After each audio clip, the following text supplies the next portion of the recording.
Well, a very warm welcome to you, Nompu. We're here at the CRL offices where different institutions are also weighing in on this issue, and we speak to the chairperson of the CRL, the Commission for Religious and Linguistic Communities. Thank you so much for joining me, sir. Thank you very much for speaking to us. You're also weighing in on what we're seeing here in Gauteng around the intolerance, the criminality and the looting that's been taking place. What are your thoughts about that? Yes, indeed, Mia. My name is Luka David Musoma, the chair of CRL Rights Commission. Indeed, we have issued a statement in which we are saying that the upheavals, the conflicts that are taking place here are a threat to our democracy and its values. And therefore, we should go into the heart of what are the problems.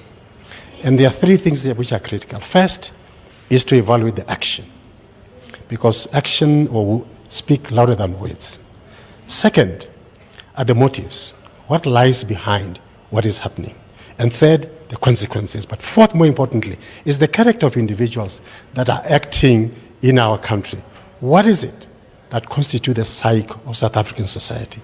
So we are convening a roundtable meeting on the 19th to look at this and make some constructive, implementable proposals to our government as how to solve these problems. Chair, a lot of people have said that dialogue is needed, dialogue between all the stakeholders, foreign nationals, South Africans, government, policing sector. You know, you've broken down the key issues so well, but how do you think dialogue will work? Dialogue is not an end in itself, it's a process. What we aim to do is that the dialogue must issue out in the end product. The end product is the actualization of a democratic society in which all its diverse people are tolerated and they can live side by side. And this is the end for which we seek.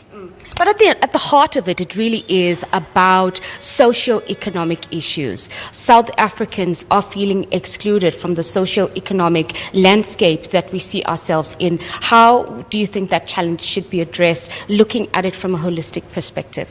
Indeed. When people are in one small space, they scramble for survival. The economic issues are critical. But it is important that in looking at the economic issues, it's also important to look at the broader issues.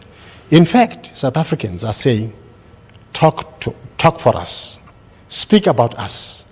So this is what precisely we're going to be doing with all stakeholders together and come up with a constructive proposal as to what needs to be done for our future as a nation. Thank you so much, Chair. We also have the Chair for the Gauteng Traditional Leaders. Thank you so much for joining me, sir.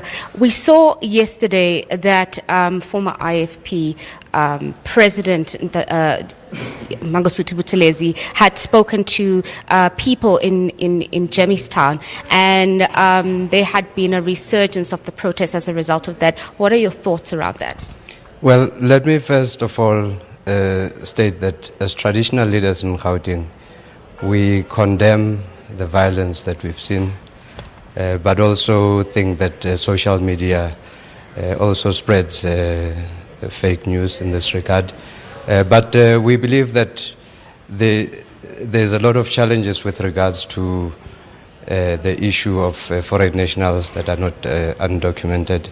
And perhaps what we saw yesterday in terms of Prince Mangosuthu was a reflection of what society in general feels and thinks around this thing. There is a lot more that I think we need to do to, first of all, engage our communities and get to the heart of the challenge. And, you know, we heard from the communities at the heart of it is that people are unhappy, they feel excluded. And, you know, a lot of people who were in the hostels were saying that they are getting conflicting messages from their leadership, from their traditional leadership about what the way forward is and how to deal with the situation. What is the straightforward message to your people? I think traditional leaders have been clear, even in the recent past, where they say that we need to ensure that foreign nationals should be properly documented if they come in the country. and therefore that will alleviate or resolve the issue of conflict that is currently in place. However, traditional leadership and leaders are clear that all Africans belong to one Africa, and I think it is just a function of the processes and those that come here illegally and then commit criminality. You're quite right. You know, legal foreign nationals are welcome and accepted in the country. What do you think is the way forward? We have heard people say dialogue is very important. What's the way forward? Dialogue is very important. I think we support the CRL in the measures that they want to do. We think that it should be all stakeholders. But we also must acknowledge that social media, as I indicate, just spreads fake news, which results in filtering or affecting the dialogue that needs to happen. I think we need to have a scientific approach to dealing with the challenges so that when we respond to the nation, we respond with accurate and precise information so that we can move forward. And you're quite right. There has been such a spread of information on social media, a lot of fake videos happening, and it certainly does contribute to the violence. Beyond a scientific method of dealing with it, how do you think that we could deal with the issue of social media and it contributing to the current violence?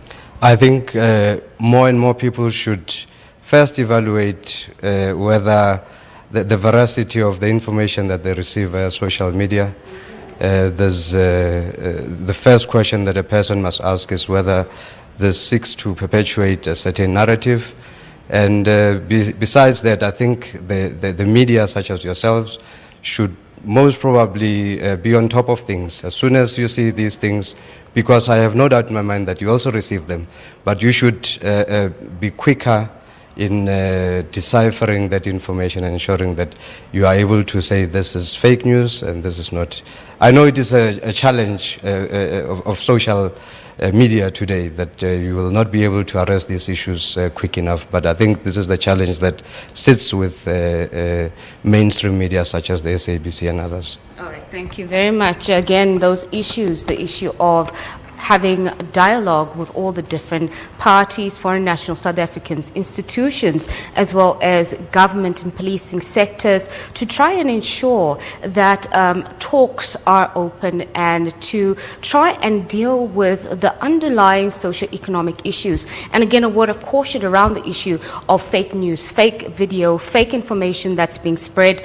Words of caution, verifying where that information is coming from. We saw in Katlehong last week where a school was shut down as a result of fake news or a fake video being spread, fake information being spread. So yet again, another word of caution. The CRL is saying that they're coming to the party as a socio-economic institute and they're calling on all various stakeholders to come through on the 18th and 19th to really discuss these key issues around the key causes and dealing with those causes and identifying and addressing the concerns that locals and foreign nationals have with dealing with the recent surge of violence and the intolerance that we're seeing in the country now. Thanks for that report, my colleague there, Nozintombi Miya. We're going to go for a quick